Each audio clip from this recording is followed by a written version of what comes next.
Buen día, el Señor les bendiga. Estamos en el libro de Jeremías, vamos a estudiar el capítulo 31.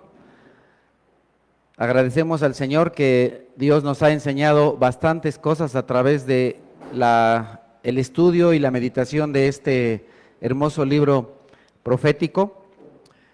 La semana pasada estuvimos meditando en el capítulo 30 de Jeremías y aprendimos varias cosas de las cuales me gustaría repetir algunas, repasar, para también ayudarnos a recordar lo que aprendimos y también continuar con nuestro estudio en este libro. En la semana anterior el Señor le dijo a Jeremías, el Señor le dijo a Jeremías, escribe en un libro todas las palabras que yo te he dicho. Y entonces recordamos lo que nos dice la Escritura en el Nuevo Testamento, que ninguna profecía de la Escritura surge de la interpretación particular de nadie, porque la profecía no ha tenido su origen en la voluntad humana, sino que los profetas hablaron de parte de Dios, impulsados por el Espíritu Santo. Entonces todo lo que nosotros tenemos en la Biblia y lo que nosotros reconocemos como la Biblia, que es la palabra de Dios, fue impulsada por el Espíritu Santo, fue inspirada por Dios. Así pues, por eso y con toda la autoridad que tenemos de Dios, revisamos y meditamos estas profecías como palabra de Dios. Ahora, es importante también esta otra profecía que dio Jeremías respecto a servir al Señor su Dios y a David su rey.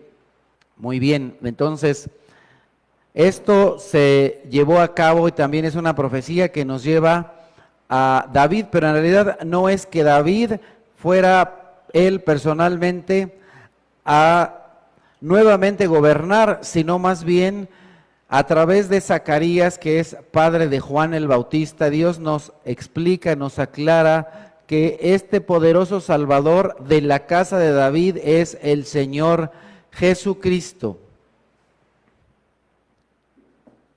¿Qué pasó?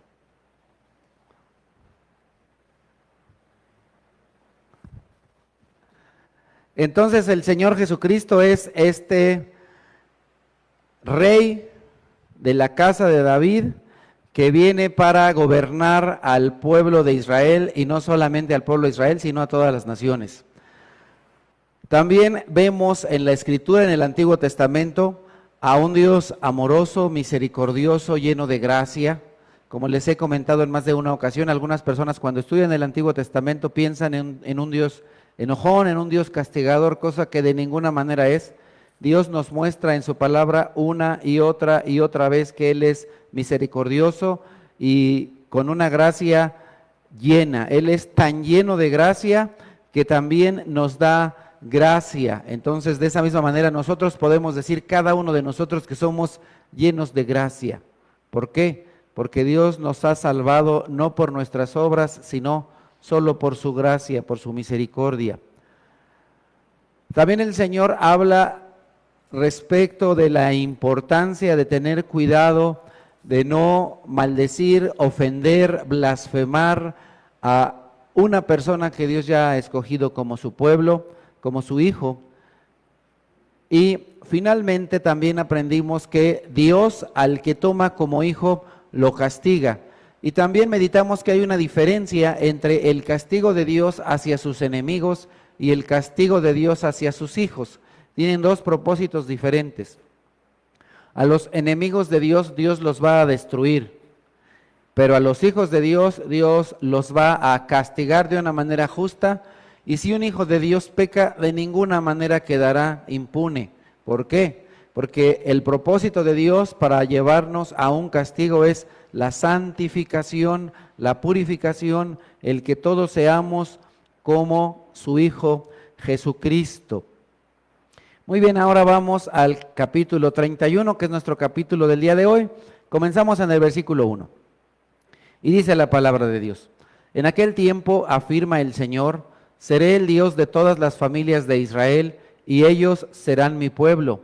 Así dice el Señor: el pueblo que escapó de la espada ha hallado gracia en el desierto. Israel va en busca de su reposo. Muchas de las familias de Israel se habían alejado de Dios e iban tras lo que no es Dios. Así que Dios va a buscar a su pueblo y convencerlo de que Él es el único y verdadero Dios. Recordemos que el pueblo de Israel se había dividido en dos reinos, el reino del norte y el reino del sur. El reino del norte tenía como capital Samaria y el reino del sur como capital Jerusalén. Entonces, el reino del sur estuvo un poco más cerca de Dios, pero tampoco fue perfecto. En tanto que el reino del norte se había alejado y había adorado a unos becerros de oro, al igual que a los dioses de las otras naciones que estaban alrededor de ellos, lo cual Dios había mandado no se hiciera. Así, Dios no sería únicamente el Dios de los judíos, sino el Dios de Israel. El pueblo de Israel escapó de la espada en Egipto y en el camino al desierto, Dios les mostró su gracia. En el camino a la tierra prometida, en el desierto, Dios les mostró su gracia. Y se dio a conocer a ellos y por su gracia fueron llevados al desierto. Como nosotros recordamos, cuando Dios los sacó de Egipto a la tierra prometida, ellos fueron llevados a través del desierto y fueron cubiertos del sol por una nube que les daba sombra y alumbrados en la noche por la nube de fuego. Continuamos en Jeremías 31:3. Hace mucho tiempo que se me apareció el Señor y me dijo: con amor eterno te he amado, por eso te sigo con fidelidad, oh virginal Israel. Te edificaré de nuevo, sí, serás reedificada. De nuevo tomarás panderetas y saldrás a bailar con alegría. Vemos nuevamente a este Dios amoroso. Cuando vemos esta palabra tan hermosa que Dios da a Israel, su pueblo, con qué ternura, con qué palabras tan hermosas le muestra Dios su amor a Israel. Le dice: con amor eterno te he amado. El profeta Oseas le dice también al pueblo, lo encontramos en Oseas capítulo 3, me habló una vez más el Señor y me dijo: ve y ama a esa mujer adúltera que es amante de otro. Ámala como el Señor a los israelitas, aunque se hayan vuelto a dioses ajenos y se deleiten con las tortas de pasas que les ofrecen. Verdaderamente Dios muestra su amor hacia el pueblo de Israel, un amor clemente, misericordioso y perdonador. ¿Qué fue lo que el pueblo de Israel hizo en aquel tiempo? Adulteró, se olvidó de Dios. Algunas personas al día de hoy siguen sin entender lo que es el adulterio espiritual. Muchas personas, por ejemplo, aman a Dios, pero al mismo tiempo en sus casas tienen algún tipo de figura o imagen a la cual adoran, a la cual le rindan algún culto. Algunos, por ejemplo, se arrodillan ante alguna imagen o se van caminando de tal o cual lugar para adorar a esa imagen. ¿Y cómo es que Dios le llama a eso? Adulterio. Porque cuando una persona está casada con alguien, debe ser fiel a ese alguien, pero no puede ni debe andarse besando, digamos, con otra persona que no es su esposo o su esposa. Pero ¿qué es lo que muchas personas hacen al día de hoy? Al igual que hace 2600 años y hace 2800 y hace 3000 y etcétera. No solamente aman a Dios, sino que además de amar a Dios, son adúlteros, porque se besan con otro fuera de su casa y llegan a casa y quieren también amar a Dios. El adulterio espiritual ha sido tan terrible en el mundo casi desde la creación. El hombre ha caído en el adulterio de esa manera tan terrible. Por eso es que Dios les dice, ve y ama a esa mujer adúltera que es amante de otro. Dios, a pesar del adulterio que el pueblo de Israel cometió, les perdonó y les amó. Como Pablo nos dice en la primera carta a los Corintios, en el capítulo 13, versículos del 4 al 7, el amor es paciente, es bondadoso, el amor no es envidioso, ni jactancioso, ni orgulloso, no se comporta con rudeza, no es egoísta, no se enoja fácilmente, no guarda rencor. El amor no se deleita en la maldad, sino que se regocija con la verdad. Todo lo disculpa, todo lo cree, todo lo espera, todo lo soporta. La Biblia nos dice a través del apóstol Juan que Dios es amor, de tal manera que nosotros fácilmente podemos decir, Dios es paciente, Dios es bondadoso, Dios no es envidioso, Dios no es jactancioso, Dios no es orgulloso, Dios no se comporta con rudeza, Dios no es egoísta, Dios no se enoja fácilmente, Dios no guarda rencor, Dios no se deleita en la maldad, sino que se regocija en la verdad. Dios todo lo disculpa, Dios todo lo espera y todo lo soporta. Dios es así, Dios es amor. Entonces Dios disculpa y espera en su pueblo, en aquellos que Él ha escogido. La Escritura también dice que el amor no se extingue. Dios no se extingue. Dios es eterno. Y también a través del mismo apóstol Pablo en la carta a los Romanos, nos dice en capítulo 8, empezando del versículo 28, ahora bien, sabemos que Dios dispone todas las cosas para el bien de quienes lo aman, los que han sido llamados de acuerdo con su propósito, porque a los que Dios conoció de antemano también los predestinó a ser transformados según la imagen de su Hijo, para que Él sea el primogénito entre muchos hermanos. A los que predestinó también los llamó, a los que llamó también los justificó, a los que justificó también los glorificó.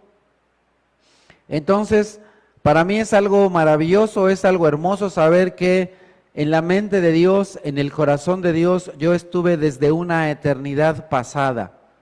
Él no solamente me planeó, al igual que a ti, para crearte, para hacerte, sino también para llamarte.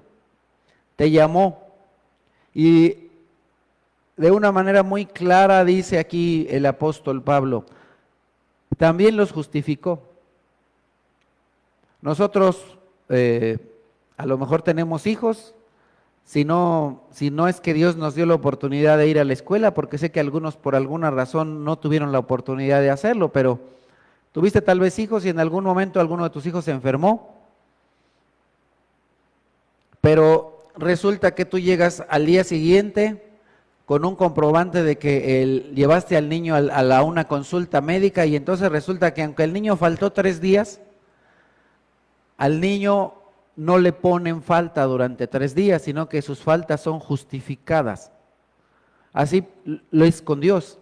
Nosotros hemos faltado, así como un niño que falta a la escuela, nosotros hemos faltado, hemos ofendido a Dios, hemos lastimado a Dios, hemos lastimado y ofendido a otras personas, pero Dios nos justificó a través de Cristo. A través de Cristo somos justificados. Entonces todas esas faltas, todos esos errores que nosotros cometimos desde que nacimos, no son pasados por alto.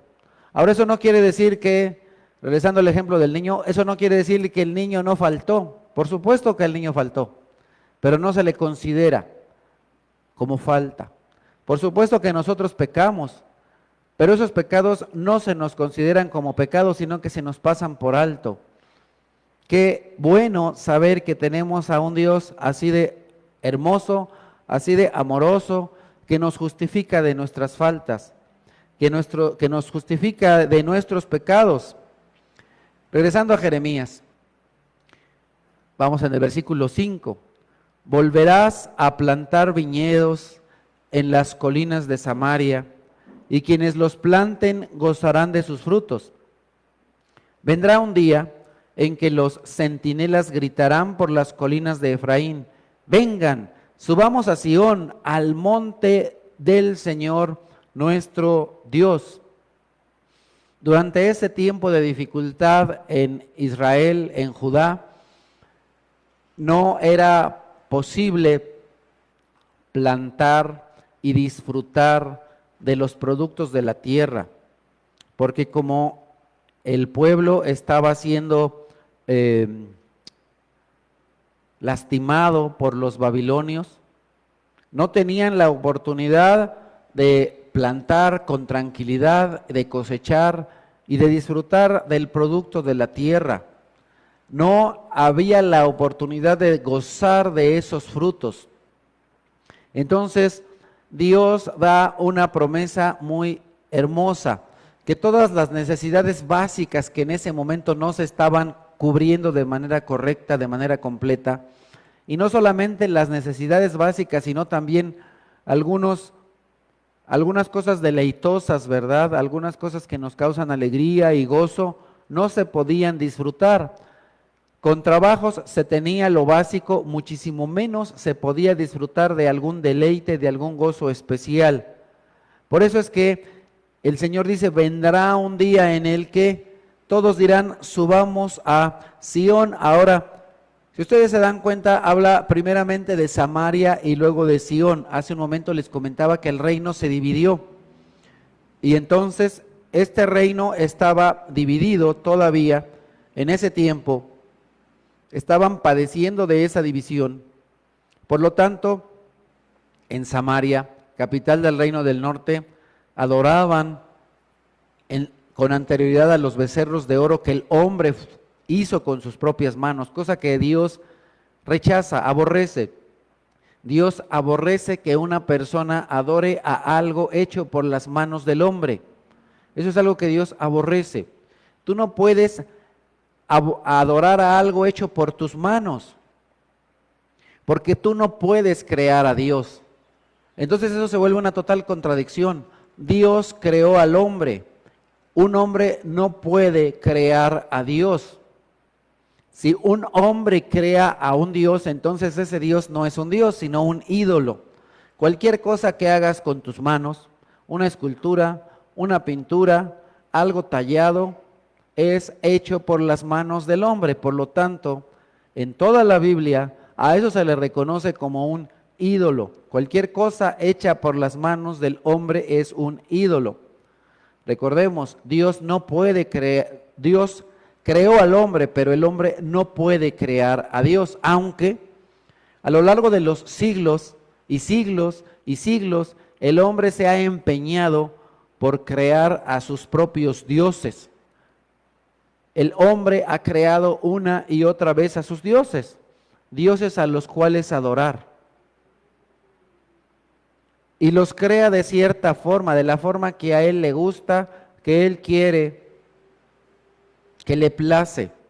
E interesantemente, esos dioses que el hombre ha creado muchas veces son depravados, que es lo que nosotros encontramos, por ejemplo, en reinos como Roma o Grecia. ¿A quiénes adoraban? Por ejemplo, a un dios que los llevaba a tener relaciones sexuales. Eso es lo que el hombre adora, ¿no? Entonces, bueno, vamos a hacer la diosa de las relaciones sexuales, y entonces para ellos inclusive el tener relaciones sexuales era adorar a Dios. ¡Qué barbaridad! Ese es el Dios que le adora. ¿Qué es lo que al día de hoy muchas personas adoran? A la muerte. ¿Por qué? ¿Y quién normalmente adora a la muerte? Asesinos, bandidos, gente que son malhechores. Esos son los que adoran a lo que le llaman Santa Muerte, que de santa no tiene nada.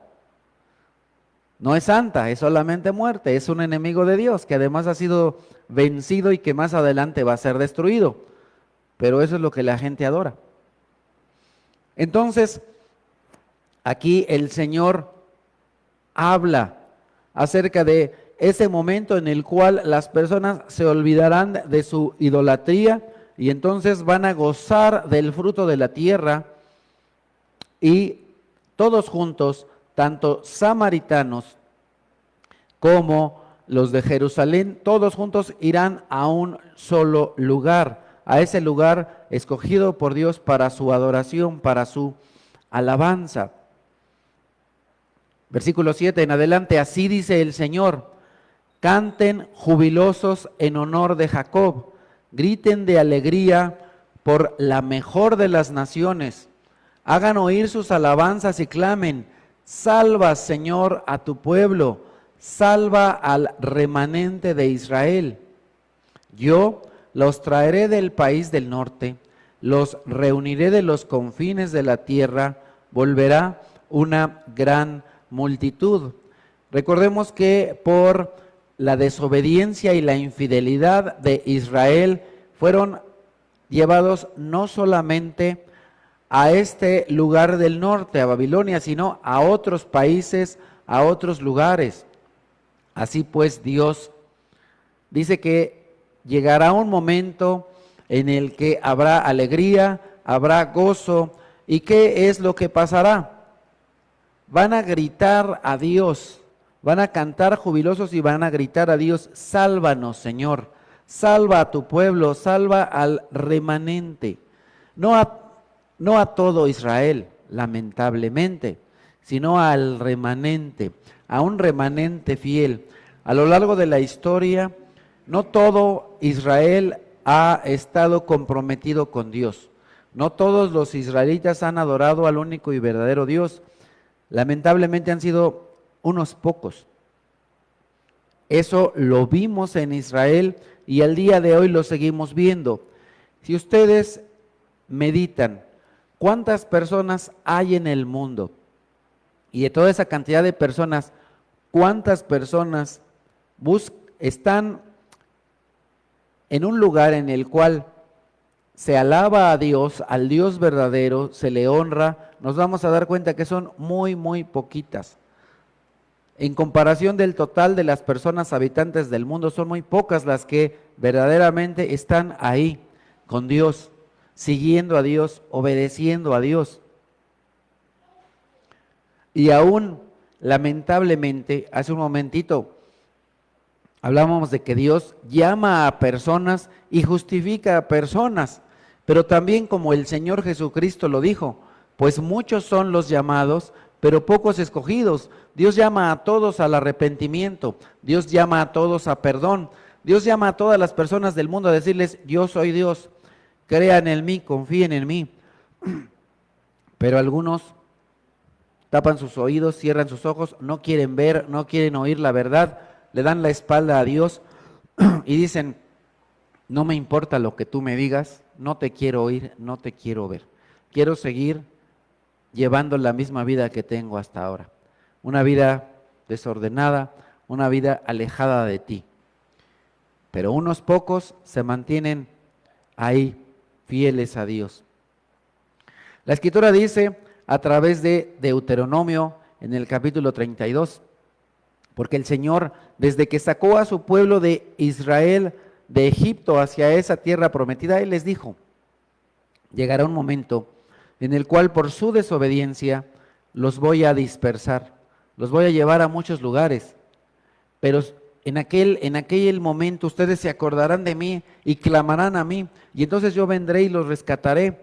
Por lo tanto, el Señor dice en Deuteronomio 32, 43, alégrense naciones con el pueblo de Dios, Él vengará la sangre de sus siervos.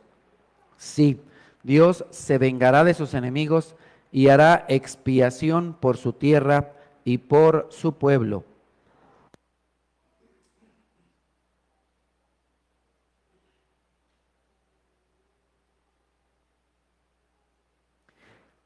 ¿Qué es lo que entonces Dios hará?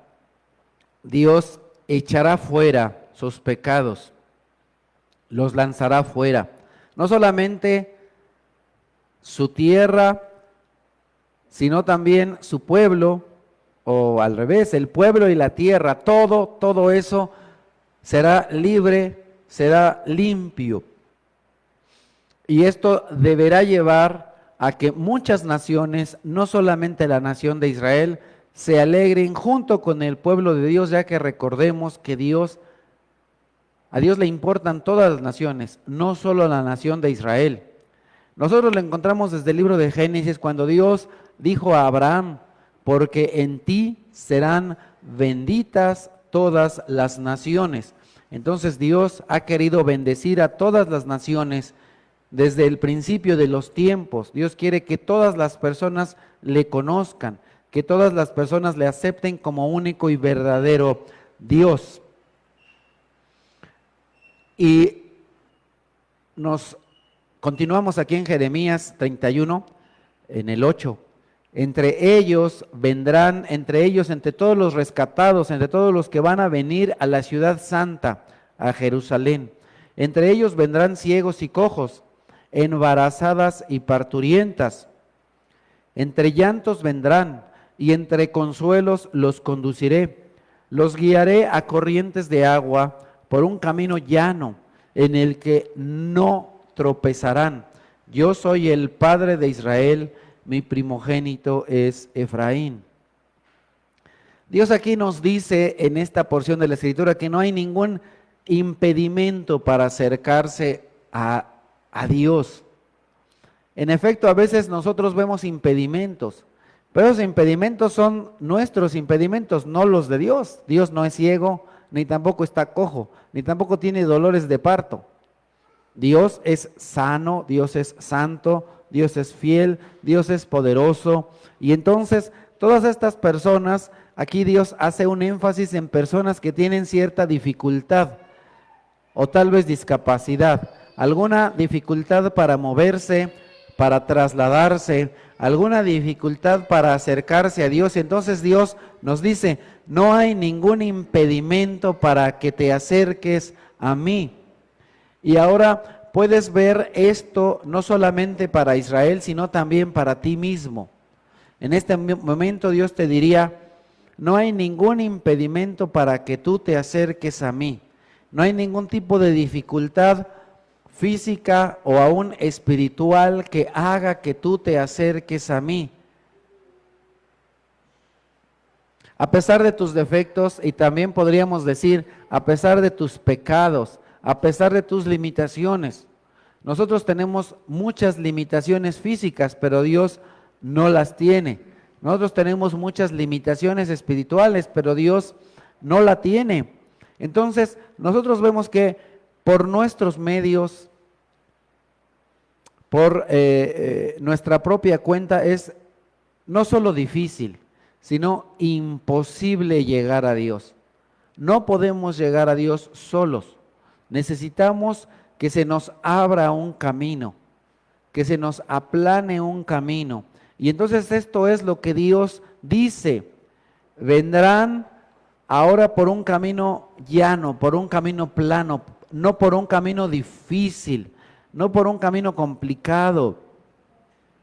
Entonces, nosotros por nuestro propio medio, por nosotros mismos, no podemos llegar a tener una vida como Dios quiere. Y tampoco podemos ir por el camino correcto. No podemos, es imposible. Dios es el que nos allana, alinea, aplana el camino, para que nosotros podamos ir por el camino correcto, por el camino de Dios. Entonces es necesario que Dios mismo enderece el camino. Es necesario que Dios sea el que aplane el camino.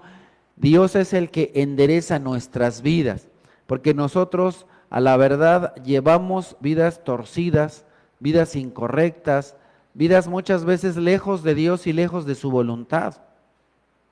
Así que Dios endereza nuestros pasos. No solamente nos endereza el camino, sino aún los pasos. Así nos dice Dios a través de la carta de Pablo a los romanos: a la verdad, como éramos incapaces de salvarnos, en el tiempo señalado Cristo murió por los malvados. Difícilmente habrá alguien que muera por un justo, pero tal vez haya, aunque tal vez haya quien se atreva a morir por una persona buena. Pero Dios demuestra su amor por nosotros en esto, en que cuando todavía éramos pecadores, Cristo murió por nosotros.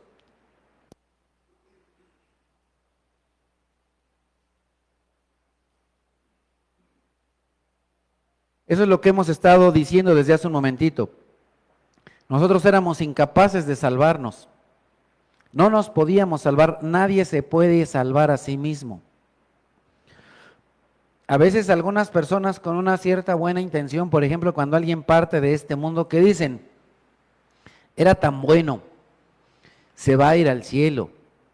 Pero la Biblia dice, no, eres tú incapaz de llegar al cielo. Nadie puede llegar al cielo porque según los ojos de los hombres sea bueno. Eso es totalmente incorrecto.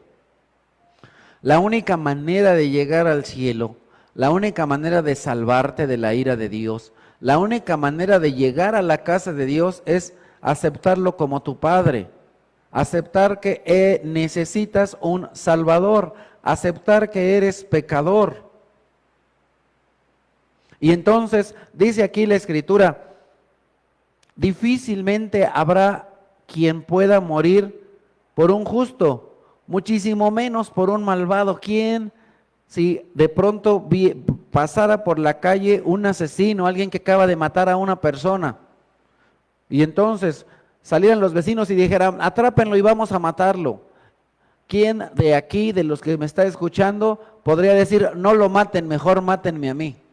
¿Quién diría semejante cosa? Alguno a lo mejor diría, bueno, este cuate está loco, pero pues si este es un violador o un asesino, ¿cómo pues te pones tú en lugar de él? Pues precisamente eso es lo que hizo nuestro Señor Jesucristo. Murió por asesinos, por violadores, por hombres y mujeres adúlteros, infieles, ladrones, mentirosos, así como tú o como yo. Por ese tipo de personas Cristo murió. No por una persona buena, no, sino por personas malvadas, que andaban por una vida desordenada, así como yo, así como tú. Entonces, ¿qué amor hay más grande que ese? Que una persona da la vida por otro. El Señor Jesucristo, un poquito antes de ser crucificado, dijo, porque no hay mayor amor que este, que uno muera por sus amigos.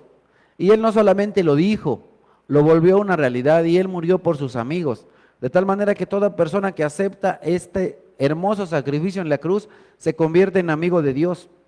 Y no solamente en su amigo, sino en su hijo. Pero nosotros éramos incapaces de salvarnos. Nadie puede salvarse. Nadie puede llegar a Dios por sus méritos. Nadie puede llegar al cielo por sus méritos. Nadie se puede convertir en hijo de Dios por sus méritos. Solamente es por la fe que salva, por la fe en Cristo Jesús. Y eso es lo que hizo Jesucristo.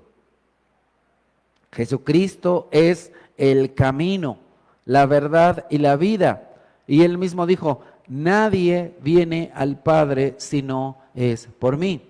¿Qué es lo que a veces escuchamos en el mundo? Hay muchos caminos para llegar al cielo. Hay muchos caminos para llegar a Dios. Y Dios dice, eso es una mentira. Nadie llega al Padre si no es por mí. Es que yo le voy a rezar a Santa Cachucha para llegar al cielo. Y Dios dice, no, no. Nadie llega al Padre si no es por mí. ¿Y quién está diciendo eso? Dios. Porque Jesucristo es Dios, Jesucristo es el Hijo de Dios. Y si Dios dice que nadie puede llegar al cielo, entonces nadie puede llegar al cielo. Simple, sencillo. Pero las personas a veces no lo quieren aceptar y pretenden llegar por otros caminos, por medio de otras personas a Dios. Pero Dios dice, de pronto ponen a un cierto personaje que dicen que es la abogada de los hombres, cuando la Biblia dice que Jesucristo es nuestro abogado, nuestro intercesor. No hay una abogada en el cielo para ti, hay un abogado y su nombre es Cristo Jesús. No hay un intermediario, sino Cristo Jesús y su Santísimo Espíritu. Ellos son los intermediarios entre ti y Dios el Padre, el creador del cielo y de la tierra, de todo lo visible y lo invisible. Porque en eso creemos en esta iglesia. ¿En qué creemos? En un solo Dios todopoderoso, creador del cielo y de la tierra, en su Hijo Jesucristo, que es nacido del Padre antes de todos los siglos, en su Espíritu Santo, que procede del Padre y el Hijo, y en quién más, en nadie. Eso es nuestro credo y esa es nuestra fe. En eso creemos. Continúa Dios diciendo a través de Jeremías: naciones, escuchen la palabra del Señor y anuncien en las costas más lejanas: el que dispersó a Israel lo reunirá. Lo cuidará como un pastor a su rebaño, porque el Señor rescató a Jacob, lo redimió de una mano más poderosa. Vendrán y cantarán jubilosos en las alturas de Sión, disfrutarán de las bondades del Señor, el trigo, el vino nuevo y el aceite, las crías de las ovejas y las vacas. Babilonia fue más poderosa que Israel, pero Dios es más poderoso que Babilonia. Dios es más poderoso que los egipcios. Dios es más poderoso que cualquier nación, rey o reino de este mundo. Dios es más grande y más poderoso que ellos. Y ahora, ¿por qué el pueblo de Israel fue dispersado? ¿Por qué lo dispersaron? Dios lo dispersó. Dios lo dispersó. No fue otra persona sino Dios. Dios dispersó a Israel. Pero de la misma manera en la que Dios lo dispersó, ahora lo va a traer de vuelta. ¿Por qué Dios dispersó a Israel? Para que aprendieran una lección grande. No hay otro Dios más que el único Dios, el Dios verdadero, el creador de todo el universo. No ames a otro Dios. Entonces, así como un refrán que a veces escuchamos, ellos aprendieron a amar a Dios en tierra ajena. Se tuvieron que ir a otra tierra para recordarse: tenemos a un Dios, ¿qué estamos haciendo aquí? Dios nos mandó fuera de nuestro pueblo y de nuestra tierra y de nuestra comodidad porque no fuimos obedientes a Dios. Fuimos desobedientes a Dios y entonces Dios trajo sobre nosotros esto. Pero Dios es poderoso, Dios es grande. Y entonces Dios dio el pago. Dios dio el pago para que ellos pudieran salir rescatados de ahí. Dios los rescató. ¿Por qué? Porque de ninguna manera, como lo vimos en el capítulo anterior, porque de ninguna manera su pueblo iba a quedar impune. Y también aprendimos la semana pasada que un buen padre no deja a su hijo sin castigo. Cuando su hijo hace algo incorrecto, el padre tiene la obligación de reprenderlo, de llamarle la atención, de darle algún castigo. El buen padre hace eso. El mal padre no le dice nada a su hijo y entonces lo deja que se convierta en un maleante. El buen padre aprende del mejor padre del universo, que es Dios. Entonces, si mi hijo hacen algo incorrecto, hay que llamarles la atención, no hacer como que no pasa nada. Y eso es lo que hizo Dios con su pueblo, porque era su pueblo. Y Dios quería que fueran santos. Desde que Dios los sacó de Egipto, les dijo: sean santos porque yo soy santo. Entonces, ¿ellos fueron santos? No. ¿Qué pasó entonces? Dios vino y les dijo: a ver, deben ser santos. Deben ser santos. Un castigo de parte de Dios. Entonces, vamos al versículo 13. Entonces las jóvenes danzarán con alegría y los jóvenes junto con los ancianos. Convertiré su duelo en gozo y los consolaré. Transformaré su dolor en alegría. Colmaré de abundancia a los sacerdotes y saciaré con mis bienes a mi pueblo, afirma el Señor.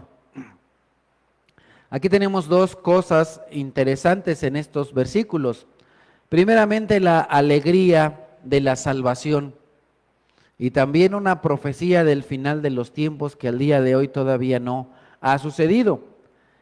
Pero vamos a esta primera parte, a esta parte de la alegría y del gozo. Así, Pablo en la carta a los Romanos en el capítulo 5 nos dice: y ahora que hemos sido justificados por su sangre, con cuánta más razón por medio de él seremos salvados del castigo de Dios. Porque sí, cuando éramos enemigos de Dios, fuimos reconciliados con él mediante la muerte de su Hijo, con cuánta más razón, habiendo sido reconciliados, seremos salvados por su vida. Y no solo esto, sino que también nos regocijamos en Dios por nuestro Señor Jesucristo, pues gracias a Él ya hemos recibido la reconciliación. Ahora, qué importante es recordar que nosotros no creemos en un Cristo derrotado. Cuando algunas personas piensan en Jesús, ¿en quién piensan? En una persona derrotada con la cabeza agachada y ahí clavada en una cruz. Ese es su Dios. Pero mi Dios no es así. Porque la Escritura nos dice que Cristo resucitó al tercer día, según las Escrituras. No solamente murió por nuestros pecados, según las Escrituras, sino que resucitó al tercer día, según las Escrituras, y fue visto por muchos, por más de 500 personas al mismo tiempo. Entonces, ¿en quién creemos? No en un Jesucristo muerto, no en un Jesucristo crucificado, no en un Jesucristo sepultado, sino en Jesucristo que venció a la muerte con poder, que con poder resucitó, que con poder fue y habló a sus discípulos durante 40 días. Por eso es que muchas personas lo vieron. No fue una visión, no fue una imaginación, fue un hecho histórico, real, verdadero, comprobable, visto por más de 500 personas que nos dan el testimonio de que Cristo es real, que Cristo es verdadero, que Cristo resucitó, que Cristo está vivo. Entonces creemos en un Dios vivo. Así pues, fuimos reconciliados y seremos salvados por su vida, por la vida de Cristo, porque Cristo está vivo. Cristo no está muerto, Cristo está vivo. Cristo está sentado a la derecha de Dios el Padre. Cristo gobierna, Cristo reina. Aun cuando no lo acepten muchas personas como Dios y Salvador, Él está ahí. Al día de hoy, por ejemplo, tenemos un sol arriba de nosotros. Si alguna persona se encierra en su casa o se va a un sótano y dice no hay sol, el que una persona diga que no existe el sol, eso no quiere decir que el sol no exista. Esa persona no lo quiere aceptar o se encierra para no verlo, pero el sol está ahí. Entonces, aunque esa persona crea o no crea que el día de hoy hay un sol, el sol está. El día de hoy, aunque muchas personas crean o no que hay un Dios, Dios está ahí y Cristo reina y Cristo es verdadero y Cristo está vivo y a través de Cristo hemos sido reconciliados con Dios, porque anteriormente éramos enemigos de Dios, pero ahora por Cristo hemos sido reconciliados. También encontramos en esta parte de Jeremías una profecía al futuro, profecía de la cual nos habla también Juan en el libro de las Revelaciones o Apocalipsis en el capítulo 21, comenzando en el versículo 2. Vi además la ciudad santa, la nueva Jerusalén, que bajaba del cielo, procedente de Dios, preparada como una novia hermosamente vestida para su prometido. Oí una potente voz que provenía del trono y decía: aquí, entre los seres humanos, está la morada de Dios. Está ahí la nueva Jerusalén y Dios habitando entre los seres humanos. Una cosa hermosa, una comunión preciosa que se perdió con la caída del hombre, de la cual la Biblia nos habla en Génesis, entre los capítulos 2 y 3. El hombre cayó. ¿Y cuál fue la consecuencia de eso? Se perdió la comunión de el hombre con Dios. Ya no había comunión. Ya no podían estar en esa plática diaria, viendo a Dios, escuchándolo, platicando con Él cara a cara. Eso se perdió. Pero todo será restablecido al punto original y aún mejor, a donde Dios nuevamente mora en medio de los seres humanos, reina entre los hombres, habita entre ellos. Y así como vimos en Génesis, que nos dice la Escritura, y Dios se paseaba a plena luz del día en el jardín. Qué cosa tan hermosa, estar tú en un jardín hermoso, precioso, plantado con Dios, y ver a Dios ahí caminando en medio del jardín y que te dice: hola, ¿cómo estás? ¿Cómo te va? ¿Cómo te ha ido? Qué hermoso, ¿no? Escuchar a la voz de tu Creador y poder platicar con Él. Eso vendrá nuevamente en el futuro. Él acampará en medio de ellos y ellos serán su pueblo. Dios mismo estará con ellos y será su Dios. Él les enjugará toda lágrima de los ojos. Ya no habrá muerte, ni llanto, ni lamento, ni dolor, porque las primeras cosas han dejado de existir. Esa promesa para todo cojo, para todo ciego, para las mujeres parturientas, para las personas en dolor, para todos los que al día de hoy, no solamente para el pueblo de Israel, ahora esta promesa se hace extensiva, no solamente al pueblo de Israel, sino a todas las personas que creemos en Dios, que creemos en su nombre, que creemos en el Padre, en el Hijo y el Espíritu Santo, y en más nadie, solo en ellos. Para todos será ese día de alegría, de júbilo, de gozo, de salvación, de restauración. Ese día en el que todas las lágrimas por los dolores y por las enfermedades de este mundo serán quitadas, serán limpiadas por Dios mismo. Regresamos a Jeremías, vamos en el versículo 15. Así dice el Señor: se oye un grito en Ramá, lamentos y amargo llanto. Es Raquel que llora por sus hijos y no quiere ser consolada. Sus hijos ya no existen. ¿Qué pasó en aquel tiempo? Recordemos que Jacob tenía a una esposa, Raquel. De Jacob y Raquel vienen la nación de Israel, que tiene 12 hijos, las 12 tribus de Israel. ¿Y qué pasa con los hijos? Son muertos. Pero esto no es algo que de manera única y específica pasó en tiempo de Jeremías, sino que esta es una profecía de doble cumplimiento. Se cumplió de cierta manera y de forma parcial en el tiempo de Jeremías, pero sobre todo se cumplirá alrededor de 600 años después. De tal manera que vienen unos sabios del oriente hacia la ciudad de Jerusalén y entonces le dicen a Herodes, que en aquel tiempo era un títere de Roma, y lo pusieron ahí como rey, pero quien gobernaba verdaderamente eran los romanos. Y entonces vienen unos sabios de oriente y le dicen a Herodes: hemos venido a adorar al Dios de Israel. Entonces Herodes se queda así como que: ¿qué pasó? Pues ¿qué no se supone que yo soy el rey? ¿No deberían venir a adorarme a mí?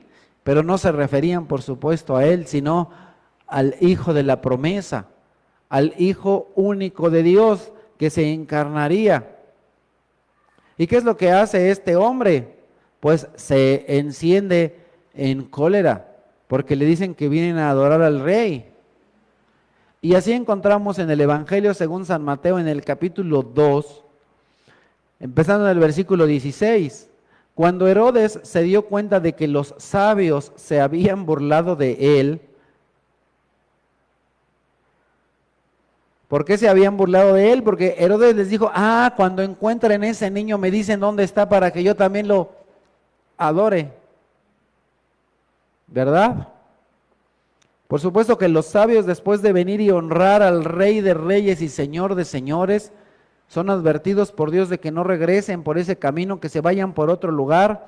Y entonces Herodes primeramente se siente ofendido porque van a adorar a alguien como rey que no es él. Pero además porque le dijeron, sí, luego te decimos dónde está para que llegues. Por supuesto que no iban a decirle dónde está el Señor Jesucristo encarnado. Y él se enfurece. Se enfureció y mandó matar a todos los niños menores de 2 años en Belén y en sus alrededores, de acuerdo con el tiempo que había averiguado de los sabios. Entonces se cumplió lo dicho por el profeta Jeremías. Se oye un grito en Ramá, llanto y gran lamentación. Es Raquel que llora por sus hijos y no quiere ser consolada. Sus hijos ya no existen.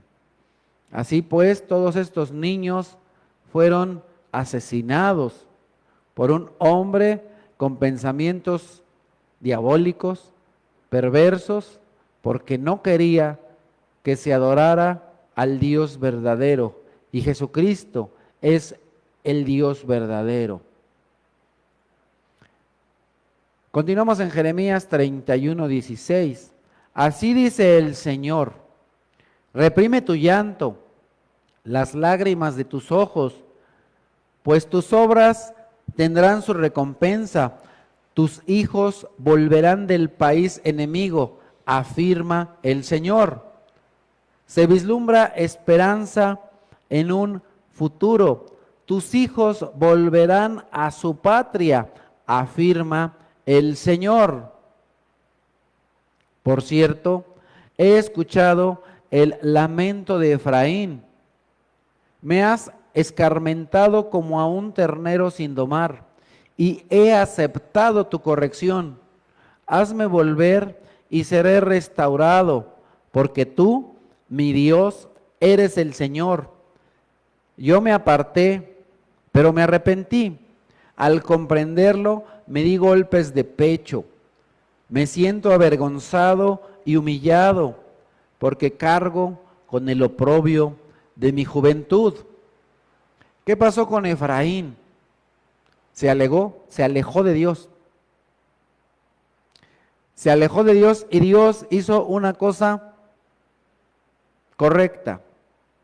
Le dejó alejarse. ¿Para qué? Para que aprendiera lejos de la protección de Dios, que estaba en problemas, que necesitaba a Dios. Así, de esta manera, el Señor Jesucristo nos cuenta una parábola que en la Biblia no tiene nombre, pero que algunos le han puesto un nombre, pero que yo le pondría un nombre diferente: la parábola del buen padre, porque yo he aprendido que el personaje principal en esta parábola es el padre, no el hijo. El padre, el buen padre, el padre amoroso y tierno. Y vamos a esa parábola que cuenta Jesús, y lo encontramos en Lucas capítulo 15, comenzando en el versículo 14. Nos dice la Escritura que hubo un hombre que tenía 2 hijos, y uno de ellos le dijo: Padre, dame mi herencia. Eso es algo terrible, porque cuando un hijo le dice a un padre: Padre, dame tu herencia, es equivalente a decir: Padre, ya quiero que te mueras. Cuidado, ¿no? No estés pensando en tu padre de este mundo como, pues, a ver a qué hora estira la pata para que me quede yo con la casa o con el coche, ¿no? O con su celular. Cuidado, cuidado. Pero este hombre que fue grosero con su padre, al decirle: dame la herencia, Es decir, prefiero que te mueras porque prefiero el dinero que a ti. Algo terrible. Finalmente el padre accede, le da el dinero y este joven se va. Y después de un tiempo, nos dice la Escritura, versículo 14, cuando ya lo había gastado todo, sobrevino una gran escasez en la región. Y el joven comenzó a pasar necesidad. Así que fue y consiguió empleo como ciudadano de aquel país, con un ciudadano de aquel país quien lo mandó a sus campos para cuidar cerdos. Una de las cosas más denigrantes para un judío, ya que los cerdos se consideran como animales inmundos. Un verdadero judío no debería tener un trabajo de cuidar cerdos. Entonces ahora este judío es denigrado, es humillado al hacer un trabajo que no debe hacer ningún israelita. Pero lo hace por su gran necesidad, por su hambre. Tanta hambre tenía que hubiera querido llenarse el estómago con la comida que le daban a los cerdos, pero aún así nadie le daba nada. A veces los jóvenes piensan que van a llegar a trabajar y el primer día de trabajo les van a dar todo el dinero del mes o del año. No. Llegas y no te dan el dinero hasta que venga la quincena o el mes o la semana. No es de que llegas y trabajas y ya. Yo sé que a algunos les pagan por día, pero mínimamente hay que acabar el día de trabajo. No es de que llegas y, ya tengo trabajo, denme dinero. No, primero acaba por lo menos tu día y ya después te pago. O acaba tu semana, tu quincena o tu mes y después te pago. Entonces no le daba nada. ¿Por qué? Pues porque ni siquiera había trabajado, pero ya quería comer. Y ahí está este hombre con tanta hambre. Por fin recapacitó y se dijo, ¿cuántos jornaleros de mi padre tienen comida de sobra? Y yo aquí me muero de hambre. Tengo que volver a mi padre y decirle, papá, he pecado contra el cielo y contra ti. Ya no merezco que se me llame tu hijo. Trátame como si fuera uno de tus jornaleros. ¿Cuántos de nosotros no hemos reconocido que nos hemos alejado en algún momento de Dios y regresamos? Hace un momentito teníamos un canto, ¿verdad? El milagro. Y como Laurita de pronto se le quebró la voz porque seguramente se identificó con este personaje, ¿verdad? De la Biblia. Que en algún momento nos hemos alejado de Dios o tal vez recordando que antes, que en otro tiempo éramos enemigos de Dios, que en otro tiempo no hacíamos su voluntad, pero que Dios hizo con nosotros un milagro. Y entonces cuando nosotros nos damos cuenta de lo bueno, de lo amoroso que es Dios, entonces reconocemos quién es Dios. Y qué importante es dejar que nuestros hijos enfrenten las consecuencias de sus malas decisiones, para que entiendan que la voluntad de Dios es que hagamos lo correcto y que entonces nos demos cuenta de lo bueno y de lo amoroso que Dios es. Si tú no dejas que tus hijos sufran las consecuencias de su pecado, de su desobediencia, entonces no se van a dar cuenta de lo bueno que tú eres, pero sobre todo de lo bueno que es Dios. Y eso es lo que pasa con esta persona. Recapacita y él se dice dentro de sí, ¿cómo es posible? Tengo a un padre bueno, tengo un padre amoroso, tengo a un padre que me procura, que me cuida y yo aquí sufriendo. Si tú no dejas que tus hijos sufran, entonces, pues no regresan a ti, pero también, otra aplicación también para nosotros como padres. Y me pregunto por qué muchos hijos se alejan de casa y luego no quieren saber nada de sus padres, porque tal vez tú no les has dado motivos para regresar, porque tú no les has dado el amor, el cuidado que ellos necesitan. que ellos esperan de ti. Entonces, cuando un hijo reconoce, sabe que tiene un padre amoroso en casa, regresa a casa. Regresa a casa porque sabe que su padre es bueno, es amoroso, que tiene un padre perdonador, que tiene un padre que le cuida, que le provee, que le protege. Si no eres un padre que protege a sus hijos, que provee a sus hijos, pues difícilmente van a regresar contigo. Porque tal vez cuando eran niños, pues lo único que tuvieron fue dolor, fueron golpes, fueron gritos, fueron maltratos, tantas cosas. Entonces, aquí vemos a Dios como ese Padre bueno, ese Padre hermoso, ese Padre amoroso, ese Padre comprensivo, al cual vamos de vuelta. Porque el Señor Jesús, cuando contó esta parábola, les dijo, les voy a decir cómo es el reino de los cielos. Es decir, cómo es Dios, cómo es el Padre. El Padre celestial es un Padre amoroso. Así que emprendió el viaje, vamos en versículo 20, y se fue a su padre. Y todavía estaba lejos cuando su padre lo vio y se compadeció de él. Salió corriendo a su encuentro, lo abrazó y lo besó.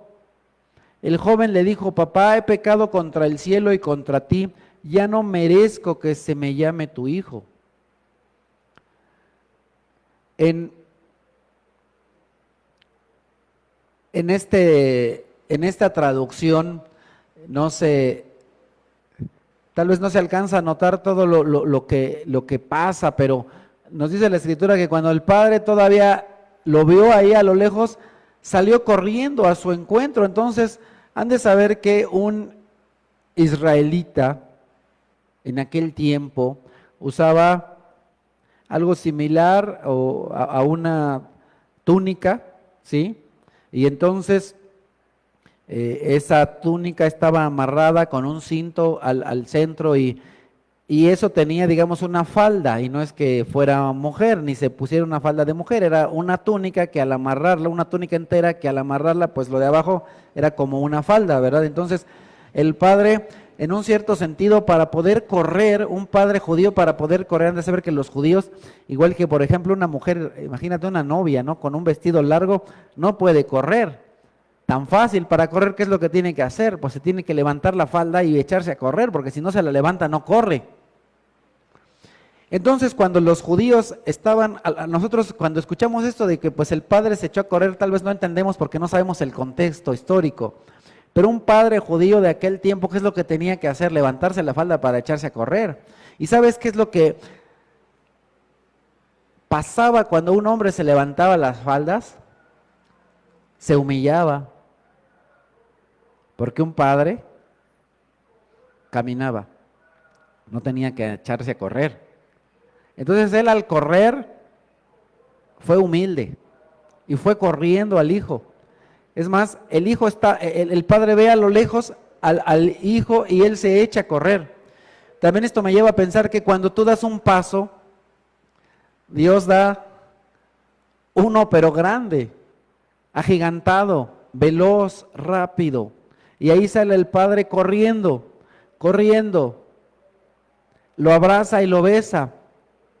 Pero no nos dice la Escritura que primero el hijo le dice, perdóname, no, él llega y lo abraza y lo besa. Porque él, al ver a su hijo a lo lejos que se acerca, aunque el hijo no ha dado ni una palabra, el padre ya entendió que el hijo viene ahí arrepentido, porque muy posiblemente, si imaginamos a este joven, no venía ahí como sin nada, muy posiblemente venía agachado, venía triste, venía humillado, venía viendo a la casa de su padre, pero se sentía mal. Entonces el padre desde lejos lo vio mal, lo vio pobre, lo vio derrotado, lo vio humillado.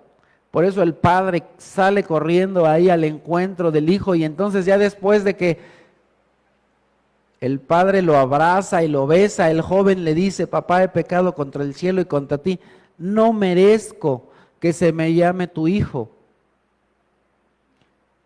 Esto es lo que estaba pasando o lo que Dios dice que pasa con Efraín.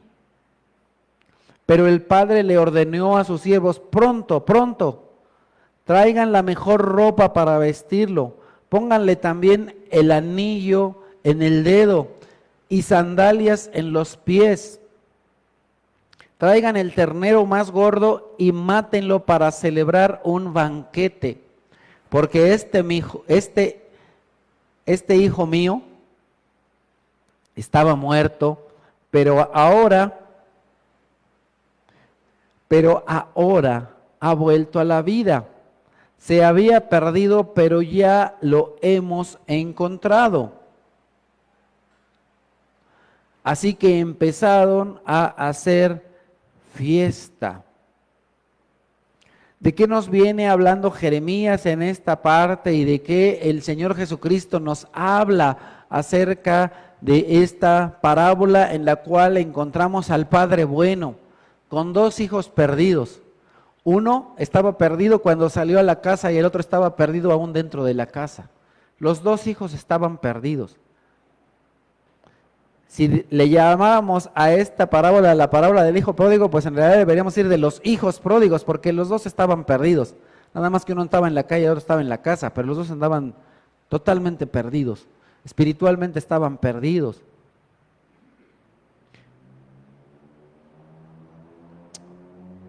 Puedes tal vez decir, bueno, pues yo voy a la iglesia o asisto o me reúno, pero posiblemente también estás perdido. Pero Dios es bueno. El Padre Celestial es bueno, es buenísimo. Y entonces nos narra a través de esta historia que vemos en Jeremías y que también nos cuenta el Señor Jesucristo, algo muy hermoso, muy tremendo, muy importante. Una persona arrepentida.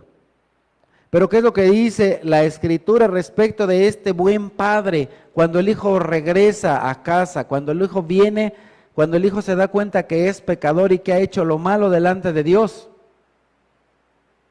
Dice, hagamos una fiesta. Por eso también la Escritura dice, ¿por qué hay fiesta en el cielo cuando un pecador se arrepiente? Y así como Efraín, y así como este hombre del cual nos habla Jesucristo en esta historia, también en estos tiempos Dios trae a la mente, al corazón de personas, el entendimiento de su pecado, de venir a Dios. Y entonces, hasta este punto del libro de Jeremías, ¿qué es lo que nosotros hemos estado aprendiendo? Primeramente, que Dios muestra su gracia, que el pueblo de Israel encuentra gracia delante de Dios y que son salvados por esa gracia, que el amor de Dios hacia su pueblo Israel es eterno. El amor de Dios es eterno. Y no solamente para Israel, sino también para cada uno de nosotros que le hemos aceptado como único Dios y Salvador. Que a pesar de nuestras infidelidades a Dios, a pesar de nuestros pecados, Dios, al igual que a los israelitas, Dios les ama. Dios les ama a pesar de sus infidelidades y de la misma manera a nosotros, que Dios es amor y Dios todo lo disculpa, todo lo cree, todo lo espera, todo lo soporta. También aprendimos que Dios nos predestinó para ser sus hijos, nos llamó, nos justificó y nos glorificó. Me encanta porque no dice Dios los glorificará, sino los glorificó. Ya Dios nos dio la gloria desde que Cristo murió en la cruz En la cruz no solamente nos salvó, sino también nos glorificó de antemano. Todo Dios lo hizo de manera anticipada. Y Él ha pagado por nuestros pecados, por la salvación de cada uno de nosotros, a través de la sangre de Cristo, porque nosotros éramos incapaces de salvarnos, éramos pecadores, pero aún estando en esa condición, Cristo murió por nosotros.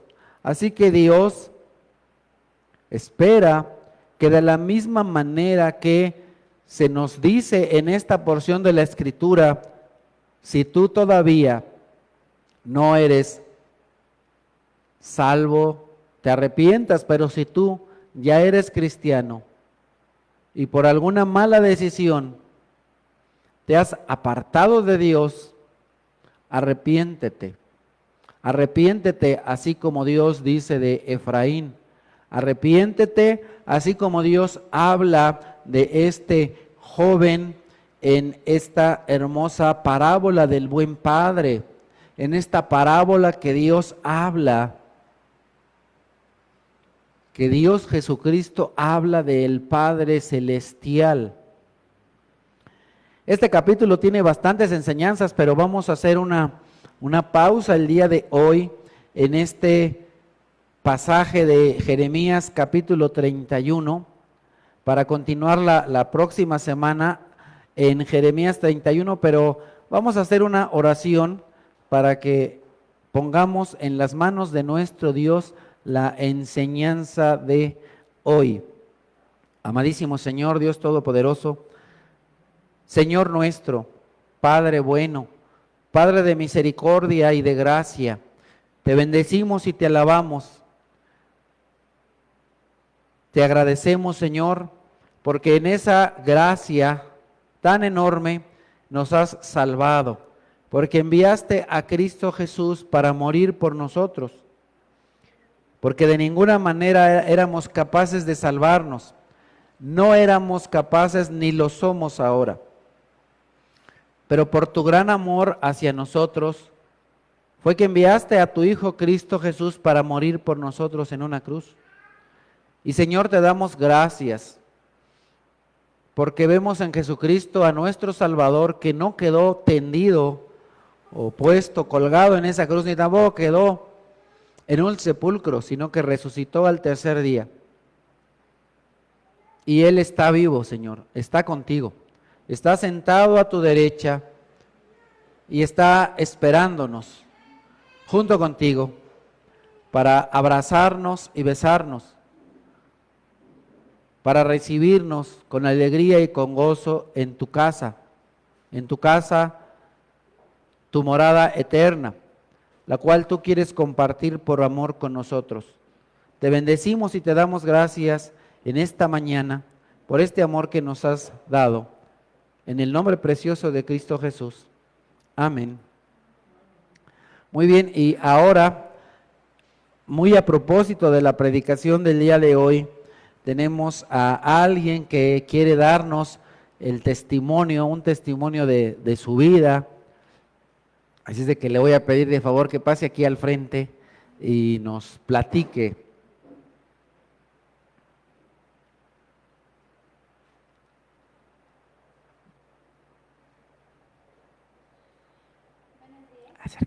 Acércate un poquito más.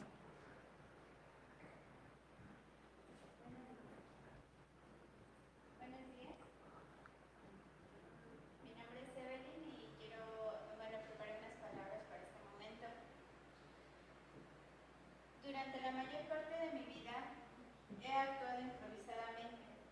En la escuela hacía las tareas horas, minutos o incluso segundos antes de entregarlas. En mi familia, cada momento lo dejaba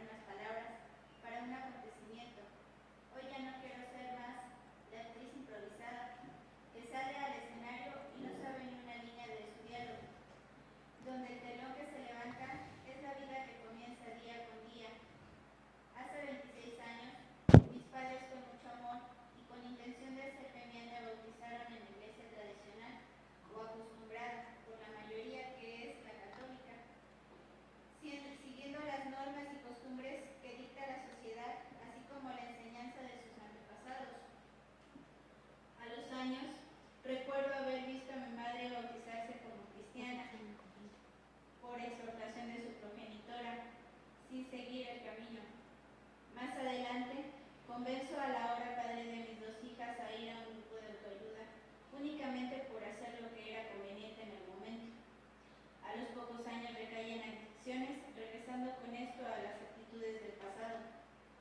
Después de mucho dolor he podido comprender que de nada sirve hacer algo en la vida si no hay convicción y deseo en lo que se hace, aunque sea lo correcto. Hoy, con más entendimiento y en el conocimiento que por gracia de Dios he podido recibir, he tomado la firme decisión de darle un nuevo rumbo a mis pasos, lo cual, en mi caso, no es nada fácil, pues es ir... Perdón que te interrumpa. ¿Puedes empezar desde el principio? Es que no se escuchaba en la transmisión. Ah, ok, perdón. Buenos días, hermanos. Tengo unas palabras para este momento. Durante la mayor parte de mi vida he actuado improvisadamente. En la escuela hacía las tareas horas, minutos o incluso segundos antes de entregarlas. En mi familia, cada momento lo dejaba a ver qué pasa. Y ante la sociedad, con cierto temor, dejaba que los demás decidieran los sucesos. Hoy, por primera vez, me he dado a la tarea de preparar unas palabras para un acontecimiento. Hoy ya no quiero ser más la actriz improvisada que sale al escenario y no sabe ni una sola línea de su diálogo, donde el telón que se levanta es la vida que comienza día con día. Hace 26 años, mis padres, con amor y con intención de hacerme bien, me bautizaron en la iglesia tradicional o acostumbrada por la mayoría, que es la católica, siguiendo las normas y costumbres que dicta la sociedad, así como la enseñanza de sus antepasados. A los años, recuerdo haber visto a mi madre bautizarse como cristiana por exhortación de su progenitora, sin seguir el camino. Más adelante convenció a la hora padre de mis dos hijas a ir a un grupo de autoayuda únicamente para hacer lo que era conveniente en el momento. A los pocos años recaí en adicciones, regresando con esto a las actitudes del pasado. Después de mucho dolor, he podido comprender que de nada sirve hacer algo en la vida si no hay convicción y deseo en lo que se hace, aunque sea lo correcto. Hoy, con más entendimiento y conocimiento que por gracia de Dios he podido recibir, he tomado la firme decisión de darle un nuevo rumbo a mis pasos, lo cual, en mi caso, no es nada fácil, pues es ir en contra del sistema. Constantemente recuerdo unas palabras que me han dicho: ridiculizada será tu suerte, tus motivos mal juzgados. Hoy, consciente de mi parte humana, la cual es débil y me hará caer, y mientras esté en este mundo no la puedo contener, pero a su vez también cuento con mi parte que se comunica con mi Creador, la cual debo fortalecer y acrecentar para la batalla a ganar. Doy gracias a Dios por ser tan misericordioso conmigo a pesar de estar equivocada, por la vida de mis padres, abuelos y hermanos, así como cada persona que se ha cruzado en mi camino, pues hay quien me ha ayudado, quien me ha enseñado y quien me ha fortalecido para llegar a ser y estar en donde me encuentro. Gracias a cada uno de los presentes en este hecho, ya sea aquí o en sus pantallas, y gracias por su atención, hermanos. Amén. Qué hermosas palabras, ¿verdad? De nuestra ahora estudiante Evelyn. Y bueno, vamos a continuar. Así de que le voy a invitar a que se acerque, por favor.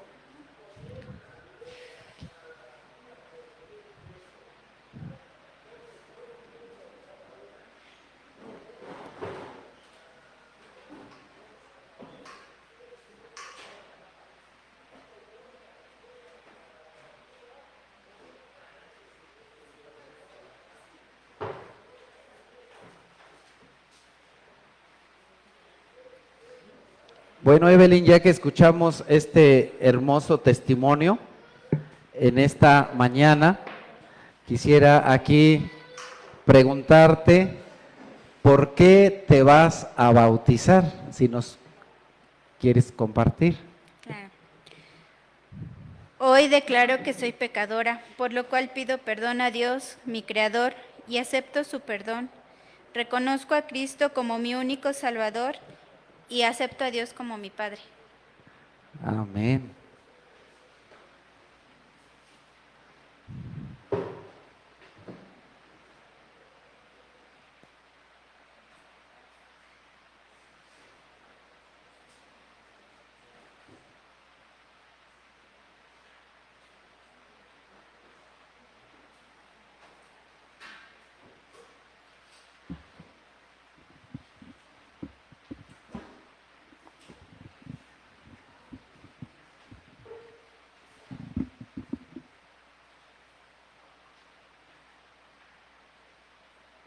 Evelyn, ya que en esta mañana has aceptado que eres pecadora y has confesado a Cristo como tu único y suficiente Salvador, yo te bautizo en el nombre del Padre, del Hijo y del Espíritu Santo.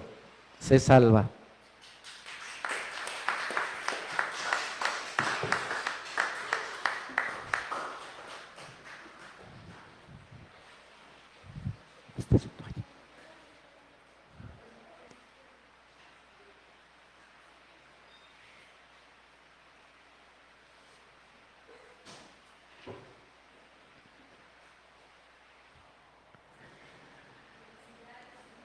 Pues así como lo comentaba en la predicación, el día de hoy hay fiesta en el cielo y también aquí en esta iglesia por una persona más que le ha aceptado como Señor y Salvador.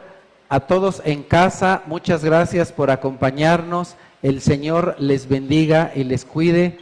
Pasen un